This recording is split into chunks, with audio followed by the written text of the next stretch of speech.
My name is Catherine, a 32-year-old accountant living in Nashville. Until last Christmas, I believed I was simply the odd one out in my family, the reserved, career-driven sister who never quite meshed with their boisterous, social gatherings. My younger sister, Anna, was always the golden child, the one who could do no wrong in our parents' eyes. But a single text message, coupled with a shocking discovery, unraveled years of family deception and altered my life forever. It was Christmas morning, and a fierce ice storm had swept through Nashville, rendering the roads treacherous. My phone buzzed with a message from my mother. "Catherine, everyone's staying home due to the ice storm. Christmas dinner is canceled. Stay safe." I stared at the screen, disappointment washing over me. I understood, though. Winters in Nashville could be perilous, and safety came first. So, I settled in for a quiet day alone. I brewed a mug of rich hot chocolate, the steam curling upward like a warm embrace, and turned on a classic holiday movie to lift my spirits. Despite the loneliness tugging at my heart, I tried to stay positive. Around 3 p.m., as I scrolled through Instagram to pass the time, my heart plummeted. There, on my cousin Nina's profile, was a post that stopped me cold. "Perfect family Christmas at Anna's. So, blessed to have everyone together. Hashtag family traditions, hashtag Christmas dinner." The photo showed my entire family, mom, dad, aunts, uncles, cousins, even my frail grandmother, gathered around Anna's elegantly decorated dining table. They were all smiling, clad in festive sweaters, toasting to a joyous celebration. A celebration I had been deliberately excluded from. Through the windows in the photos, I saw clear, sunny skies, not a trace of ice or snow. There was no storm. There had never been a storm. My hands trembled as I scrolled through more images. My father carving a golden brown turkey, my mother arranging her famous Christmas cookies on a festive platter, my young nieces and nephews tearing into presents with glee. The ice storm was a lie, a cruel fabrication to keep me away from their perfect family gathering. The realization hit me like a punch to the gut. All those times they'd told me events were canceled, all those intimate gatherings I hadn't been invited to, how many had actually happened without me? How long had my family been orchestrating these exclusions behind my back while pretending to care? The betrayal sank deep, twisting my stomach into knots. The next morning, my phone rang. It was my mother, her voice dripping with false cheer. "Hi, honey. Hope you had a nice, quiet Christmas. We missed you." The casual cruelty of her words made my hands clench into fists. This was the moment everything would change, though I didn't fully grasp it yet. Growing up in our family home, I had always strived to be the good daughter. I helped my mother with chores, earned straight A's in school, and even abandoned my dream of attending art school to pursue accounting because my parents deemed it practical. Meanwhile, Anna was free to chase her whims. When she dropped out of college to become a yoga instructor, my parents called her courageous. When I worked overtime to help pay off their mortgage, they barely acknowledged it. I remember one incident that should have been a wake-up call. 3 years ago, when my father needed surgery, I took 3 weeks off work to care for him. I cooked, cleaned, drove him to appointments, and managed his medications.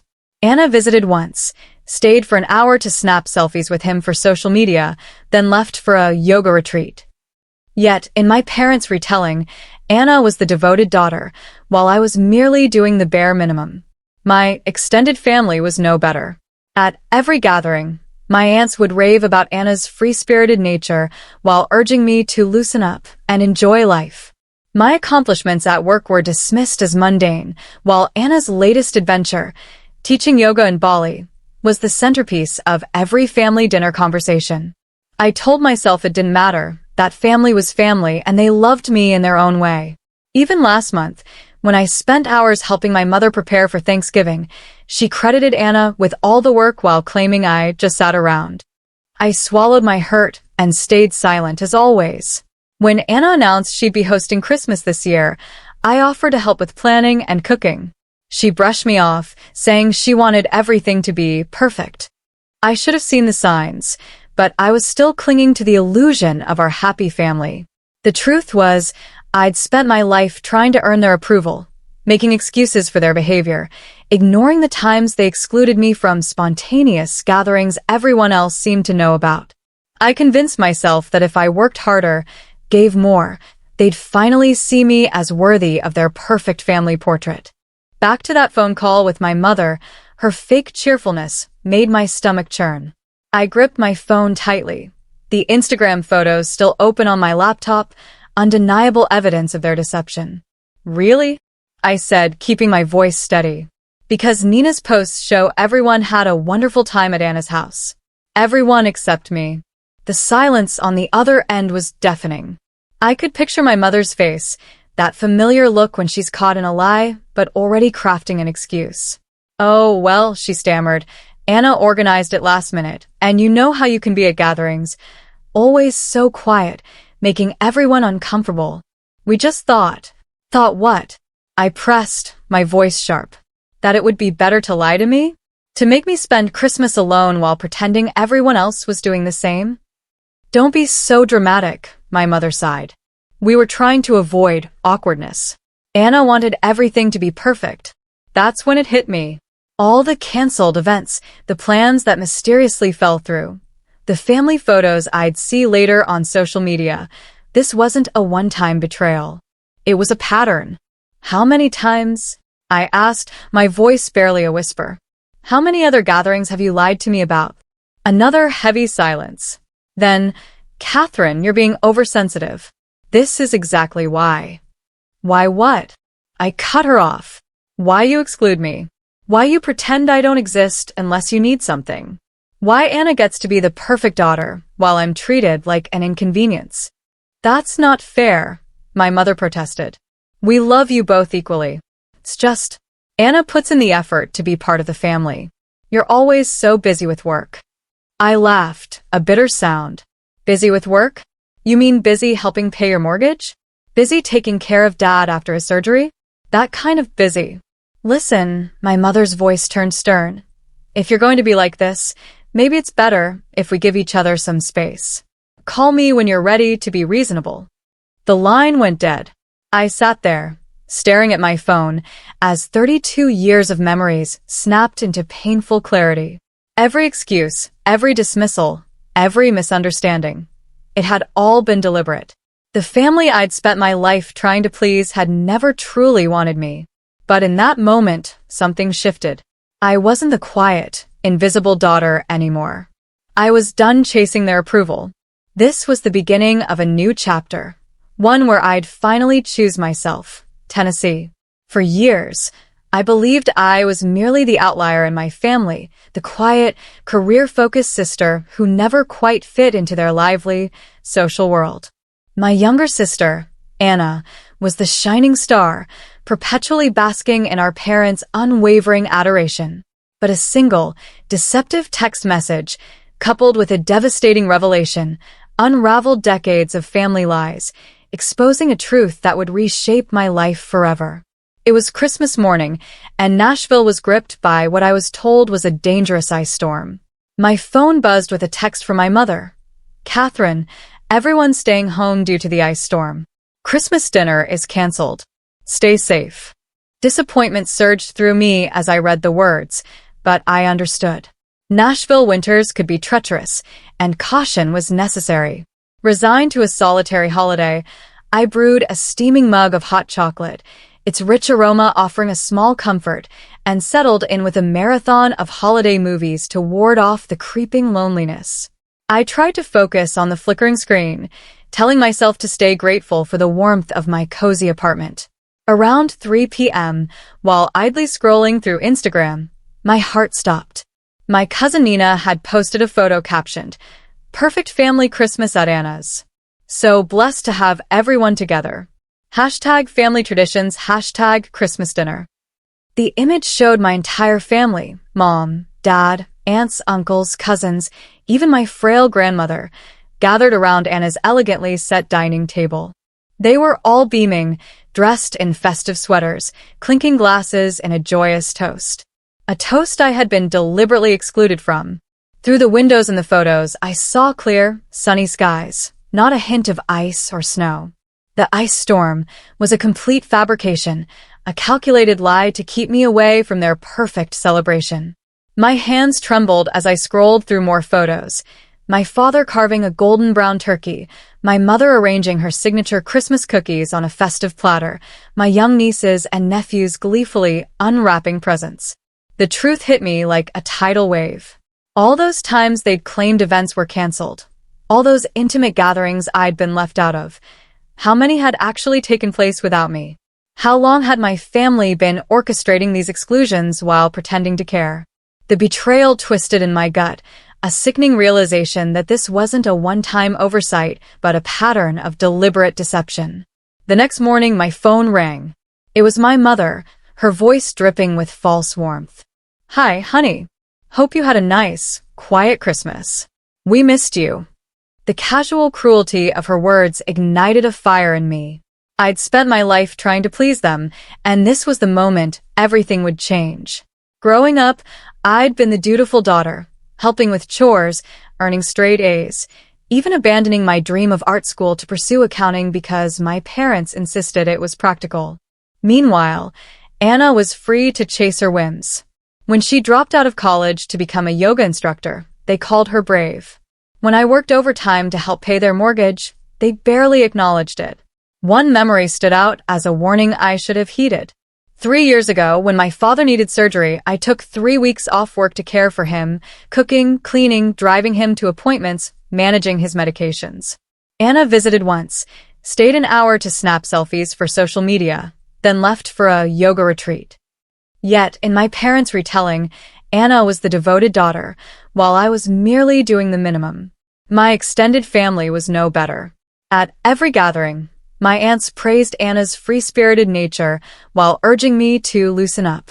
My promotions at work were dismissed as boring, while Anna's yoga retreats in Bali were the talk of every family dinner. I told myself family was family, that they loved me in their own way. Even last month, when I spent hours helping my mother prepare for Thanksgiving, she credited Anna with all the work, claiming I just sat around. I swallowed my hurt, as always. When Anna announced she'd host Christmas, I offered to help with planning and cooking. She brushed me off, saying she wanted everything perfect. I should have seen the signs, but I clung to the illusion of our happy family. I'd spent my life chasing their approval, excusing their behavior, ignoring the spontaneous gatherings everyone else knew about. I convinced myself that if I worked harder, gave more, they'd finally see me as worthy. Back to that phone call. My mother's fake cheer made my stomach churn. I gripped my phone, the Instagram photos still open on my laptop. "Really?" I said, my voice steady. "Because Nina's posts show everyone had a wonderful time at Anna's. Everyone except me." Silence. I could picture my mother's face, scrambling for an excuse. "Oh, well," she stammered. "Anna organized it last minute. You know how you can be at gatherings, quiet, making everyone uncomfortable. We thought." "Thought what?" I pressed. "That it was better to lie to me? To make me spend Christmas alone while pretending everyone else was doing the same?" "Don't be dramatic," she sighed. We were avoiding awkwardness. Anna wanted everything perfect. The truth crystallized. This wasn't a one-time betrayal. It was a pattern. "How many times?" I asked, my voice barely a whisper. How many other gatherings have you lied about?" Another silence. "Catherine, you're oversensitive. This is exactly why." "Why what?" I interrupted. "Why you exclude me? Why you pretend I don't exist unless you need something? Why Anna's the perfect daughter, while I'm an inconvenience?"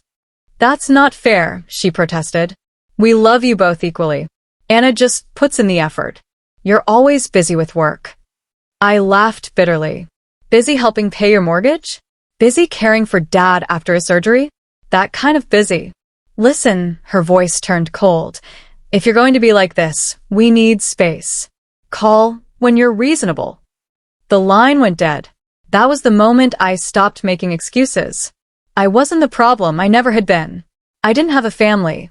I had people who shared my DNA, but treated me like an afterthought. Something inside me snapped. I was done being their doormat. I opened my laptop and began drafting an email to my entire family, Parents, Anna, aunts, uncles, cousins, everyone at that Christmas dinner. My fingers flew across the keyboard as years of pent-up pain poured out. I've seen the photos from Christmas dinner, the one I was told was canceled due to an imaginary ice storm. You didn't just exclude me. You coordinated a lie to make me spend Christmas alone. I attached screenshots of my mother's texts alongside Nina's photos and hit send before I could second-guess myself. Responses flooded in. Aunt Marie claimed they forgot to tell me plans changed. Uncle Robert called me overreacting. Nina deleted her Christmas posts and messaged me, accusing me of causing drama. Anna sent a condescending email claiming I never made an effort at family events and that excluding me was for my own good because I don't enjoy gatherings. My parents, instead of apologizing, went on the offensive. My mother called family friends, painting me as unhinged. My father emailed, chastising me for airing family laundry. Anna texted, "You've really done it now." Mom's crying. Everyone's upset, and it's because you couldn't accept you're the problem. This is why we didn't want you at Christmas. I felt like I was in an alternate reality. They'd lied and excluded me, yet I was the villain for calling it out. The more I stood up for myself, the more they twisted the narrative. My mother started showing up at my workplace, causing scenes in the lobby. Anna posted vague social media updates about toxic people and choosing peace. My father threatened to cut me from his will if I didn't get in line. Their actions only confirmed the truth. This wasn't a loving family protecting itself. It was a toxic system desperate to control someone who'd stopped playing their game. I knew exposing their lies wasn't enough. I needed to break free completely. A week after my email, I received a message from Rachel, an old family friend who'd managed my parents' finances years ago. "Catherine, I've seen what's happening on social media. There's something you need to know. Can we meet?" I agreed to meet at a quiet downtown cafe. Rachel looked nervous, clutching a manila envelope. "I've carried this guilt for years," she said, sliding it across the table. "Your father swore me to secrecy, but I can't stay quiet anymore." Inside were bank statements and legal documents dating back 15 years. My hands shook as I read. My grandfather had left me a $300,000 inheritance for my education and future, money I'd never known about. "Your father was the trustee," Rachel explained. "He was supposed to give you access at 25. Instead, he transferred it to Anna's accounts to fund her lifestyle and failed businesses." The revelation was a physical blow. I'd worked overtime to pay for my accounting degree, was still paying student loans, and had helped with their mortgage, all while they spent my inheritance on Anna. "There's more," Rachel continued. "Your grandfather left properties to be split equally between you and Anna. Your parents sold them using a power of attorney you signed at 18, which they said was for medical emergencies." I felt sick. That document had given them control over my financial interests. They'd stolen from me while accepting my help and guilting me for not doing enough. The statement showed transfers to Anna labeled business investments, my inheritance funding her yoga studios, Bali retreats, all the adventures they'd praised while dismissing my boring career. "Why now?" I asked, my voice unsteady. "Because I saw your mother's posts painting you as unstable," Rachel said. "They're discrediting you to hide the truth. They've been embezzling from you for years, Catherine. It's not just wrong, it's illegal." Everything made sense. Their escalating attempts to paint me as unreasonable, the threats about the will when they'd already stolen my inheritance, their need to prop up Anna as the successful sister. I thanked Rachel, my mind racing. This wasn't just about a ruined Christmas, it was about years of calculated theft. As an accountant, I was uniquely equipped to make them pay. I spent the next week building my case, tracing every unauthorized transfer, every misused power of attorney, every fraudulent document. I hired Sarah Chen, a lawyer specializing in estate fraud, who confirmed it was a clear case of financial exploitation. "We can file criminal charges," she said. I considered it carefully. A criminal case would ruin their reputation, but they'd already destroyed our relationship. Still, I gave them one last chance. I emailed my parents and Anna, requesting a family meeting at my apartment to resolve our differences. They agreed, likely thinking they could manipulate me back into submission. The morning of the meeting, I arranged 3 folders on my dining table, one for each of them. Each contained a record of their fraud and a letter from Sarah outlining their options: return my inheritance with interest and sign a confession, or face criminal charges. They arrived smug, expecting an apology. My mother started, "Catherine, we're glad you've come to your senses." I cut her off, sliding the folders across the table. "Before anyone speaks, read these." The color drained from my father's face as he scanned the documents. Anna's hand shook. My mother tried to take control. "This is ridiculous. You're blackmailing your own family." "Blackmail?" I laughed coldly. "No, I'm giving you a choice.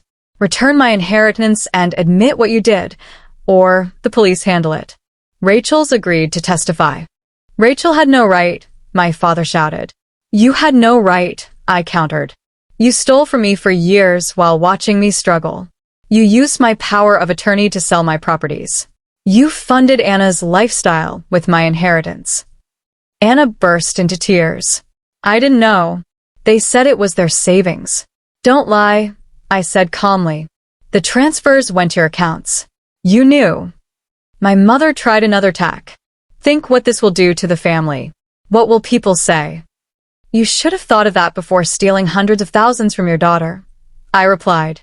"You have 48 hours to decide." They left in a panic, my father dragging my hysterical mother and sister out. The family group chat exploded with relatives taking their side, but I stayed calm. I had truth and evidence. "The ball's in their court," I told Sarah that evening. "But something tells me they won't make the right choice." I was ready for what came next. They'd already given me the greatest gift: freedom from their toxic grip.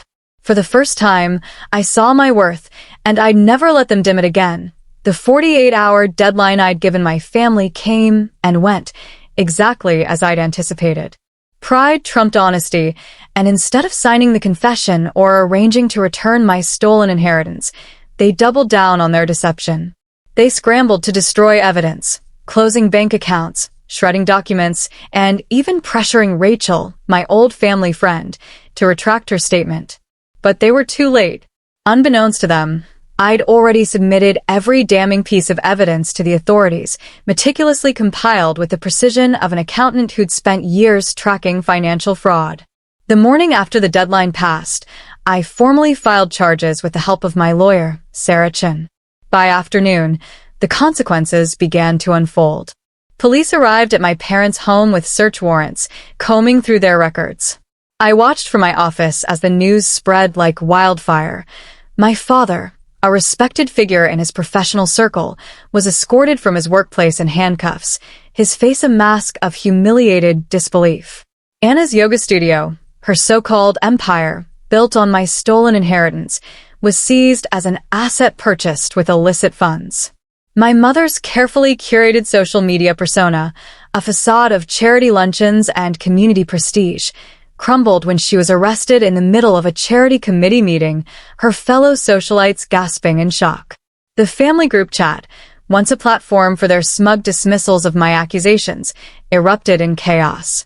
This time, the tone was different. No more accusations of me being oversensitive or dramatic.